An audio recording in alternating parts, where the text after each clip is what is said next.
Bonjour tout le monde.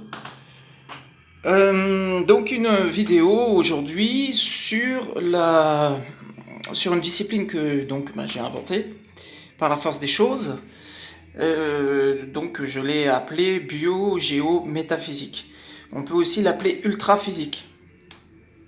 Alors par la force des choses, parce que je suis autodidacte. Bon, j'ai fait des études de géographie, d'histoire et de géographie.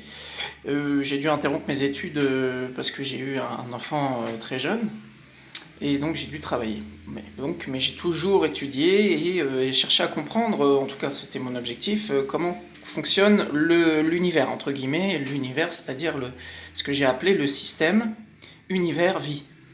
Puisque univers et vie sont solidaires l'un de l'autre. L'un et l'autre sont en interaction. C'est-à-dire que l'un n'existe pas sans l'autre. Vous allez peut-être vous dire, ah oui, mais avant il n'y avait pas la vie comme on l'entend aujourd'hui, c'est-à-dire une intelligence supérieure. Donc vous allez dire, oui, mais donc l'univers existait quand même, puisque on sait qu'il n'y avait pas d'intelligence supérieure avant. Oui, mais vous devez quand même vous dire que ce qui fait qu'on peut conceptualiser cette situation, c'est parce qu'il y a une intelligence supérieure aujourd'hui qui peut conceptualiser cette situation. Donc en fait, c'est une idée en fait qui tourne en rond. Donc il existe bien un système, univers, vie. Les deux sont en interaction constante. C'est-à-dire c'est en continu. Donc par exemple, ce qui fait que les dinosaures ont existé, c'est parce que nous, on est là pour pouvoir conceptualiser les dinosaures. Donc est-ce que les dinosaures existaient lorsqu'on n'était pas là? Donc ça c'est la seule et dernière question qu'on peut se poser. Et bien en fait, c'est oui et c'est non. Et c'est concomitant. La réponse, elle est concomitante. Donc cette information qui est d'une logique implacable, c'est-à-dire vous ne pouvez pas contester ce fait, personne ne peut le contester, puisque c'est d'une logique implacable, on ne peut pas dire que les dinosaures existaient avant, malgré notre absence, puisque le fait qu'on puisse imaginer que les dinosaures existassent avant, c'est parce que nous, on est là aujourd'hui pour le dire. Donc les deux situations existent simultanément. Voilà, donc ça, c'est la première chose. C'est la première chose. C'est une chose qui permet de dire qu'il y a bien un système univers-vie, les deux sont en interaction constante. Ça permet de dire également qu'aujourd'hui les sciences, elles sont limitées. Les sciences aujourd'hui, les sciences comme dans les sociétés, comme on les entend aujourd'hui, c'est-à-dire académiques, hein, académiques, c'est-à-dire ceux qui considèrent savoir et posséder la connaissance. Donc, aujourd'hui, ces disciplines, etc., elles sont limitées. Elles sont limitées à des stades, à des niveaux d'interprétation qui sont juste de l'ordre que moi j'appelle d'ordre du transformatif. C'est-à-dire, effectivement, ils observent les transformations, sans en plus avoir conscience qu'il s'agit de transformation, et c'est tout. Donc, ils n'ont pas capté, ils n'ont pas calculé, ils n'ont pas vu, ils n'ont pas observé, ils n'ont pas compris qu'il y avait un cadre général. Le cadre général, c'est comme je l'ai déjà dit dans plusieurs vidéos, parce que là l'objet de cette vidéo c'est d'expliquer ce que c'est que la biogéométaphysique ou l'ultraphysique, hein. Bon, pour moi c'est les deux. Pourquoi j'ai inventé deux noms? Parce que métaphysique, ça sonne pas. Ça, et puis ça fait ésotérisme, hein, un peu discipline qui rime à rien pour les gens, les bouddhistes. Oui, les gens qui planent. Non, non, non, ça se passe pas comme ça. Il y a des gens qui ont des cerveaux et qui les utilisent.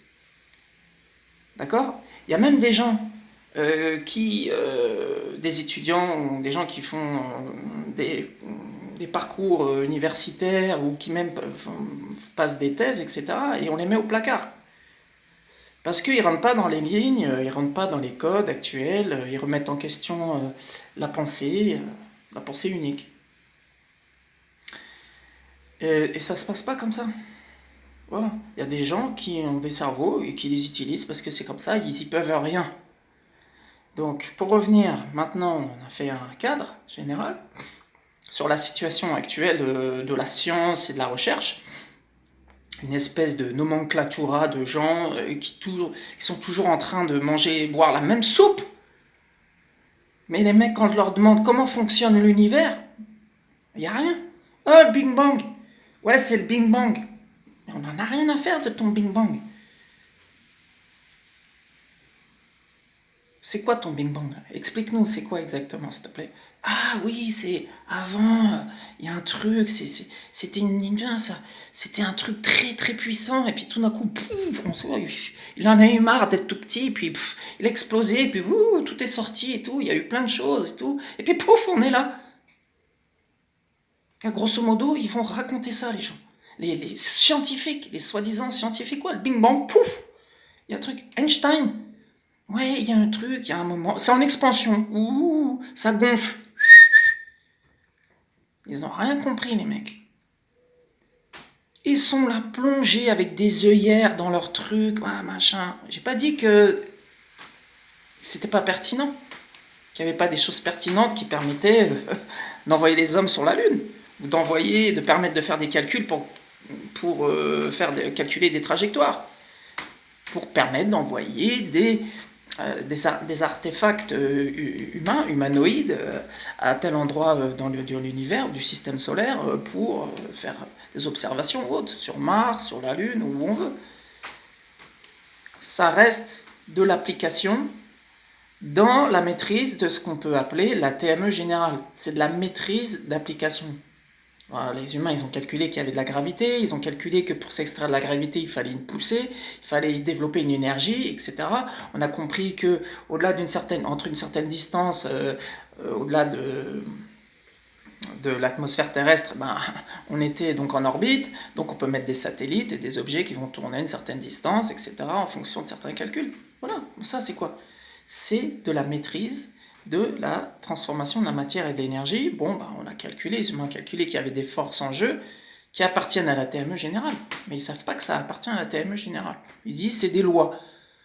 Oui, ok, ils ont calculé qu'il y avait des lois, etc. C'est bien, bravo. On a pu comprendre qu'il y avait une mécanique quantique dans le système infiniment petit. Oui, d'accord, très bien. Donc on a créé des ordinateurs, des téléphones portables. Voilà. Donc on peut canaliser l'énergie à des échelles inframoléculaires ou microscopiques qui permettent donc de réaliser des choses comme se filmer ou parler à distance, les ondes électromagnétiques, etc. Voilà. Il y a bien une maîtrise technologique anthropique, il n'y a pas de doute.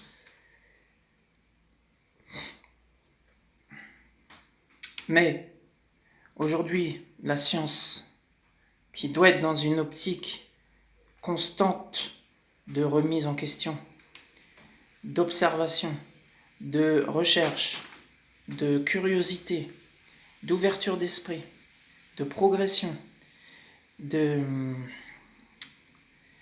comment pourrait-on dire, d'ultra-ouverture d'esprit, c'est-à-dire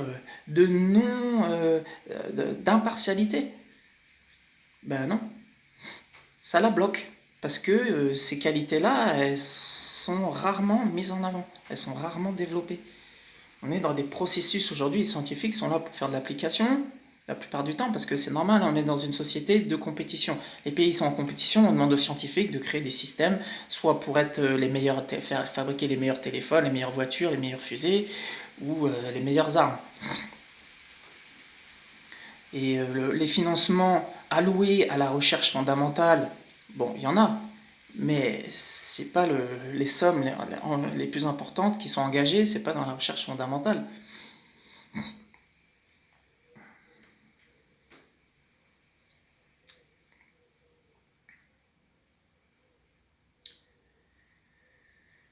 Donc la biogéométaphysique, c'est une discipline qui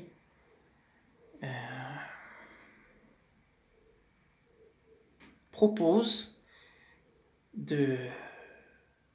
d'étudier le système univers-vie en utilisant la totalité des connaissances, des champs de connaissances du savoir humain, quel que soit le domaine. Donc elle propose donc d'utiliser donc c'est l'ensemble du savoir, de la connaissance, pour permettre de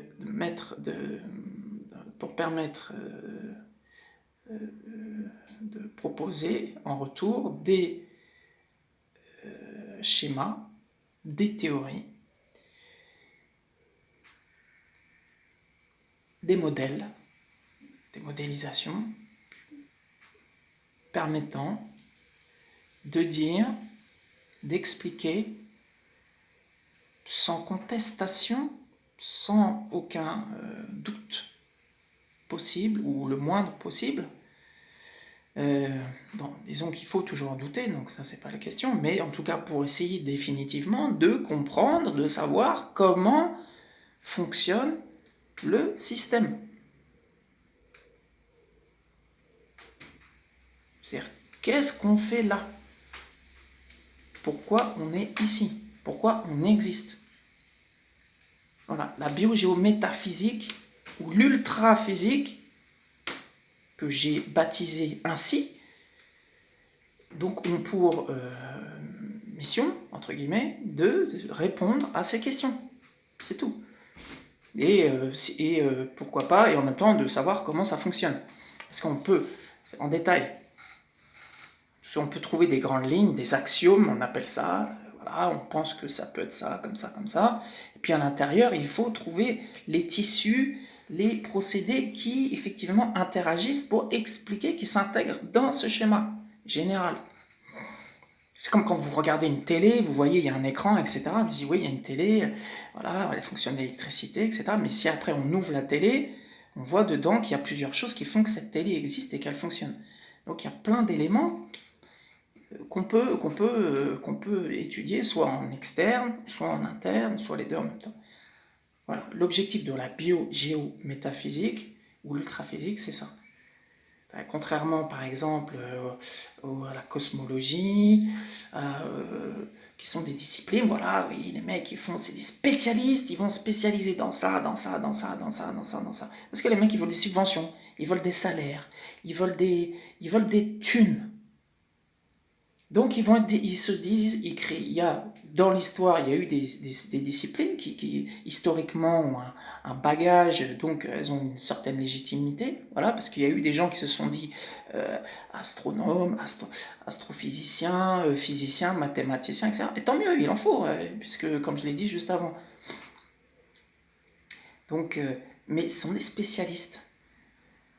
Donc la biogéométaphysique, elle va prendre dans tous ces domaines et elle va chercher qu'est-ce qui permet de tisser une théorie définitive. J'ai fait une vidéo sur la théorie du tout. Cette vidéo qui définit ce que ça veut dire que la biogéométaphysique, elle complète ces vidéos sur la théorie du tout. Hein? Voilà. Donc, pourquoi biogéométaphysique? Parce que j'ai fait de la géographie, je me suis intéressé à la biologie, je m'intéresse toujours, je m'intéresse à la physique, ou à la métaphysique, voilà, aux mathématiques, toutes sortes de disciplines, à l'ethnologie, la sociologie, la psychologie, tout ce que vous voulez, ça m'intéresse. La botanique, l'éthologie, tout. La numismatique, l'informatique, l'économie, l'histoire, tout ça c'est pareil. C'est la même chose. Il y a toujours des passerelles, il y a toujours des liens qui font qu'il y a un rapport. Donc on peut inventer une discipline qui va trouver des synthèses, des points de synthèse, des schémas généraux qui peuvent utiliser tous ces domaines pour trouver des réponses à des choses qui paraissent complexes ou qui nous échappent. En tout cas, elles nous échappent. Moi, personnellement, elle ne m'échappe plus, dans les grandes lignes. Par contre, il y a des choses qui m'échappent encore pour effectivement vérifier et observer mes théories. Parce que je suis toujours en train de je suis toujours, tous les jours, à chaque fois, dès que je peux ou dès que j'ai le temps, je tente de trouver, quand j'observe quelque chose, de calquer mon observation à mes schémas pour voir si ça colle.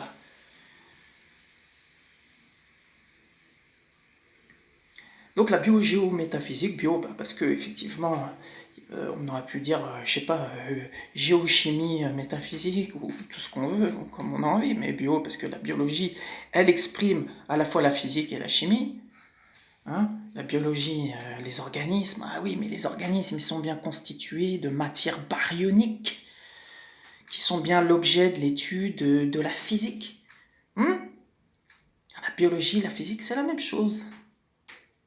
Sauf qu'il y a des gens qui se disent biologistes parce qu'ils vont étudier, ils vont se concentrer sur les organismes. Mais aujourd'hui, on a des disciplines qui existent. Hein, attention, je n'ai pas dit qu'il n'existait pas des disciplines maintenant qui faisaient des passerelles. Hein, attention, c'est à la mode.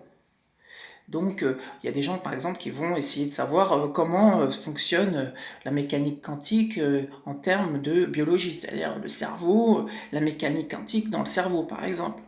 Parce qu'on a bien une mécanique quantique dans tout l'infiniment petit. Donc l'infiniment petit, aussi bien un caillou qu'un organisme, un être vivant, une cellule, elle est assujettie à des fonctionnements de type quantique. Donc le cerveau, il est assujetti à des fonctionnements de type quantique. Donc on peut effectivement, un psychologue peut très bien s'intéresser à la mécanique quantique pour essayer de comprendre, ou un neurologue, hein, un neurologue ou un spécialiste du cerveau, il va pouvoir effectivement tout d'un coup se dire, tiens, moi je vais un peu me spécialiser dans la mécanique quantique, voir comment ça marche,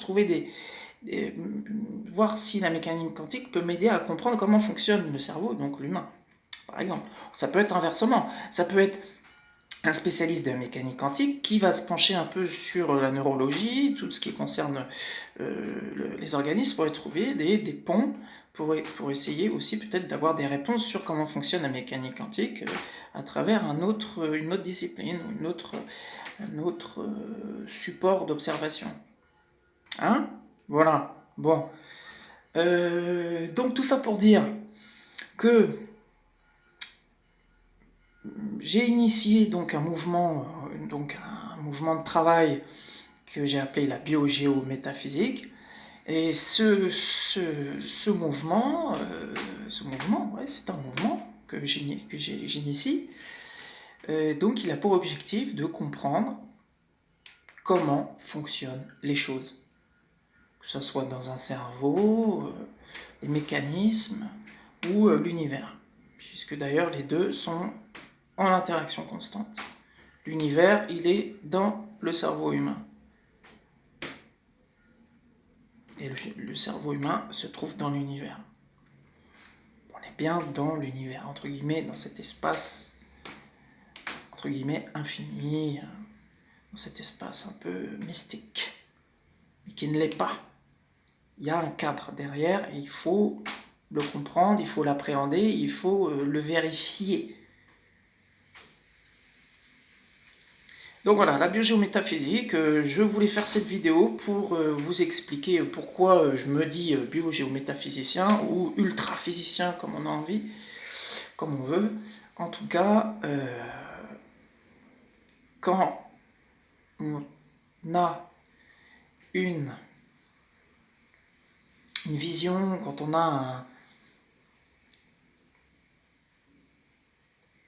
au fond de soi une force ou une énergie qui nous transporte pour essayer véritablement, je veux dire, continuellement de comprendre les choses, qu'on se lève le matin, on se couche le soir, ça compte pas pour du beurre, ça compte pas pour rien. Donc on doit continuer, si c'est notre envie, notre besoin de comprendre. Et sur internet, on voit dans toutes ces vidéos de sciences, dans tous les domaines, on voit tous les gens qui s'y intéressent, c'est-à-dire que les gens veulent comprendre. Les gens veulent des réponses. Les gens veulent échanger. On veut tous échanger, on veut tous essayer de comprendre pourquoi on est là depuis l'aube de l'humanité. C'est ce qui fait qu'il y a des religions, c'est ce qui fait que les gens se posent des questions. Parce que justement, l'humain est le seul qui a cette capacité, qui a cette faculté intellectuelle de se dire qu'il existe. Bon, on pourrait débattre sur si c'est le cas pour les animaux. Selon moi, c'est pas le cas. Il y a une forme de représentation, mais qui reste limitée parce qu'il y a des aptitudes métaboliques, organiques qui leur sont, qui existent moins et qui leur permettent pas de forcément autant conceptualiser les choses que nous. Ça, c'est mon sentiment. Attends, peut-être qu'ils arrivent, pas les dauphins, les orques, les baleines, les éléphants, ou les primates, ou une mouche même. Peut-être, ça me semble pas être le cas.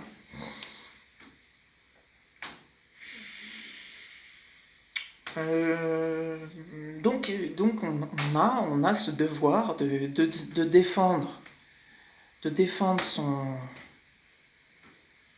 son travail et son cerveau. Voilà, c'est un devoir. Il ne s'agit pas de raconter n'importe quoi, évidemment, il y a forcément des limites. Je veux dire, aujourd'hui il fait jour, il fait pas nuit. Parce qu'on a considéré que le mot jour signifiait que le soleil était dans le ciel et qu'il nous éclairait à ce moment-là. Et que l'inverse, c'est la nuit. Bon, c'est-à-dire qu'on sous-entend qu'il y a bien quelque chose, un cycle, un phénomène, un fonctionnement, etc. etc. Donc voilà, la biogéométaphysique est donc une discipline dont l'objectif est de trouver des réponses précises et pertinentes sur comment fonctionne l'univers. Donc vous verrez dans mes autres vidéos, je vous parle des schémas de mon schéma, hein, parce que pour moi le schéma, ça y est, je l'ai établi depuis ces 20 dernières années. J'ai écrit un livre sur ça, qui s'appelle Les 3 clés de l'univers, donc où j'expose, selon moi, comment ça fonctionne. J'ai fait une vidéo dessus, vous regardez, sinon vous procurez le bouquin, vous faites ce que vous voulez. Sinon, vous me contactez, et moi je vous explique. Je vous explique, selon moi, comment ça fonctionne. Donc si vous me demandez, par exemple, d'où vient l'univers, je vous explique. Si vous me demandez comment fonctionne l'univers, je vous explique. Et si vous me demandez pourquoi l'univers existe, je vous explique. Et si vous me demandez pourquoi les humains sont là, je vous explique. Et si vous me demandez quel est l'objectif, donc le pourquoi des humains, je vous explique. Parce que j'ai trouvé mes réponses. Des réponses qui sont logiques. C'est pas une invention, c'est pas quelque chose qui est inventé, je me suis dit, ah ouais, c'est ça et tout. Non. J'ai observé, j'ai émis des hypothèses, j'ai continué à observer avec ces hypothèses, c'est ce qu'on appelle une modélisation, ça colle.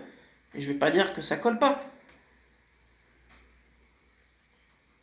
J'ai envoyé mon bouquin à tous les scientifiques, une pléthore de scientifiques, à la Royal Society en Angleterre, j'ai envoyé prix Nobel, j'ai envoyé à plein de monde. Personne n'a répondu.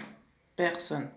À des astrophysiciens, à tout ce que vous voulez. Je leur ai expliqué qu'il fallait qu'ils prennent en compte le fait que la TME générale, elle est divisée en 2 modes. Pas de réponse. Il y a un mode infractif et un mode proactif. Pas de réponse. J'ai écrit à des biologistes pour leur dire, parce qu'eux, ils définissent le vivant, c'est quoi ? Ils définissent le vivant, personne n'a une définition exacte. Qu'est-ce que c'est qu'un organisme ? Il y en a même qui disent que des virus, c'est pas vivant. Il y a un débat là-dessus. Il y a une nana, en France, elle a fait une thèse, c'est un 800 pages. 800 pages. J'ai commencé à la lire, sa thèse. Super.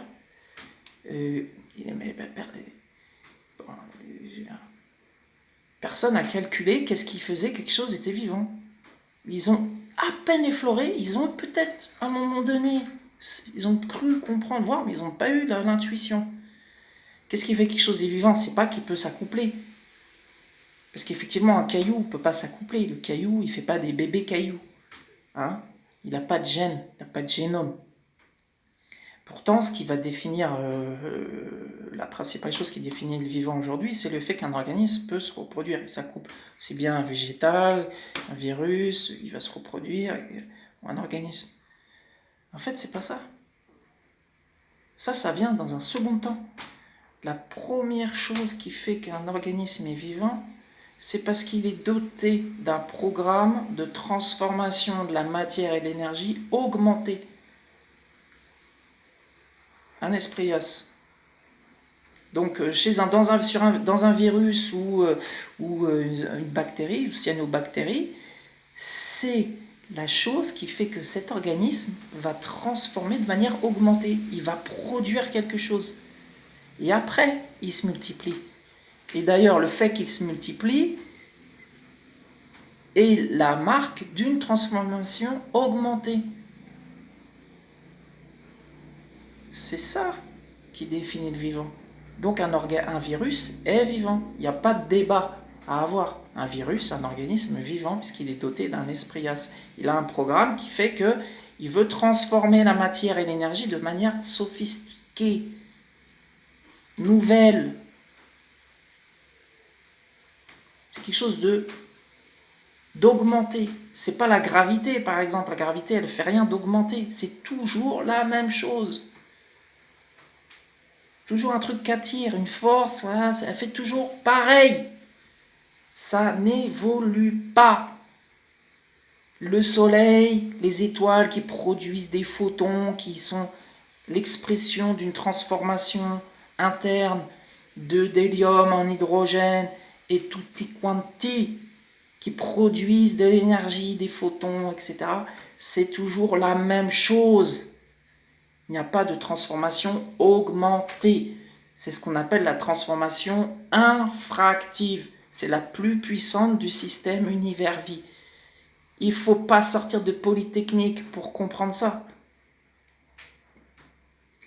La quintessence du système proactif, c'est l'humain. Il parle en ce moment. L'humain parle. Il fabrique des téléphones, il s'enregistre dedans. C'est une transformation augmentée. C'est la quintessence de la TME proactive. TME, transformation de la matière et l'énergie. Voilà. Ça, c'est la biogéométaphysique ou l'ultraphysique. Elle permet de voir des schémas jamais vus jusqu'à présent. Et les mecs, ils sont à la rue. Les mecs dans les laboratoires, ils sont à la rue. Ils pensent que tout ça, ça fait partie, c'est mélangé. Non, c'est deux modes différents. C'est distinct. Et l'objectif des esprias, c'est d'arriver à dompter l'infractif. D'arriver à éviter qu'il nous transforme. Et là, c'est là où il y a la clé pour comprendre ce qu'est le système univers-vie. Le système univers-vie, c'est une compétition constante qui oblige les esprias à se dépasser pour essayer. On ne peut pas arriver au même niveau que l'infractif. Vous ne pouvez pas dompter un trou noir. C'est impossible. Vous pouvez comprendre comment il fonctionne, et du coup, en comprenant comment il fonctionne, vous pouvez dompter des facettes de la TME générale, vous permettant de slalomer dans la TME générale, dans l'infractif, pour éviter qu'elle vous supplante. C'est pour ça qu'on envoie des fusées, c'est pour ça qu'on essaie de trouver des nouvelles planètes, malgré la superpuissance infractive, mais qui en même temps est nécessaire pour nous permettre de nous dépasser. S'il n'y avait pas ça, on n'existerait pas, plus rien n'existerait. Le système univers-vie induit des forces extrêmes pour nous obliger à nous dépasser, à obliger à ce qu'un esprit quelconque puisse permettre à ce que celui-ci, en retour, fasse exister le système. C'est ça que recherche le système univers-vie. Voilà, c'était d'une simplicité déconcertante. On peut toujours le remettre en question, ce schéma. Et il faut le faire pour voir si c'est toujours valide, si ça fonctionne. Moi, ça fait 15 ans quoi, ça fait 20 ans que j'ai ça, ça fait 15 ans à peu près que tous les jours, je regarde les gens, boum, les arbres, les ciels et tout. Dès que je regarde des publications, des vidéos, des machins, ça fonctionne toujours.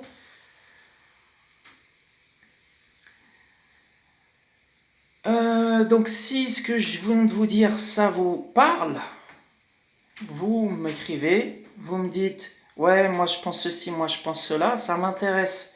Moi je veux savoir si ce que j'ai dit, si ce que j'ai vu et compris tourne. Donc j'ai besoin de vous aussi pour vérifier si c'est bon ou si c'est pas bon.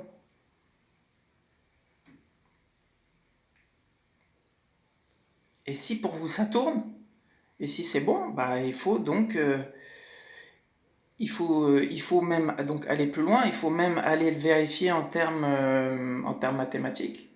Il faut établir des modèles précis, des modèles informatiques, et il faut faire des trucs pour lesquels moi je ne suis pas un spécialiste. Et là, c'est intéressant de voir si ces schémas ça fonctionnent et s'ils sont bons. Donc il faut faire ça. Donc s'il y a des spécialistes en informatique, en mathématiques, en physique qui voient cette vidéo, eh ben, vous m'écrivez si vous pensez que ces théories, ces axiomes sont pertinents, et on essaie de voir ce qu'on peut faire pour valider ces schémas. Voilà. Bon, je termine, je coupe, et puis je vais faire une autre vidéo là sur les crypto-monnaies. J'ai du travail sur ça, parce que je voudrais financer des recherches donc dans les systèmes de propulsion interstellaire. Donc je vais faire une vidéo là tout de suite sur le thermocoin, sur le bucéphale, sur le lemming coin, sur le prootcoin et sur le king buffalo et le neurone valka. Allez, à la prochaine tout le monde. À la prochaine.